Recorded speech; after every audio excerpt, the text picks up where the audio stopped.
Tripura Info News Update. Bharat বিকাশ পরিষদ মহিলা সভাগিতা ত্রিপুরা প্রান্তের ২৪তম অধিবেশনের আয়োজন করা হয় আগরতলা প্রেস ক্লাবে। উপস্থিত ছিলেন মন্ত্রী টিঙ্কু রায়, রূপা দেব বর্মা সহ অন্যান্যরা।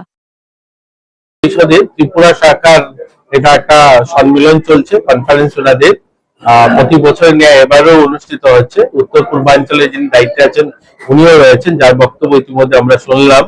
আর ভারতীয় বিকাশ পরিষদের মূল লক্ষ্য হচ্ছে সেবা এবং সুশাসন সংগঠন তৈরি করা, প্রবুদ্ধ জনদেরকে সচেতন করা এবং তাদেরকেও সামিল করা সামাজিক কাজে, রাষ্ট্র নির্মাণে সকলের যোগদান, এটা নিয়েই মূলত আজকের আলোচনা। এবং এখানে আপনারা দেখছেন আমাদের ত্রিপুরার বিভিন্ন প্রান্ত থেকে, গোটা রাজ্যের বিভিন্ন এলাকা থেকে লোকরা এসেছেন, যারা প্রবুদ্ধ জনেরা এসেছেন, তাদেরকে নিয়েই আজকের দিনে আলোচনা হবে। আমি ওনাদের এখানে অতিথি হিসাবে আমন্ত্রিত হলাম।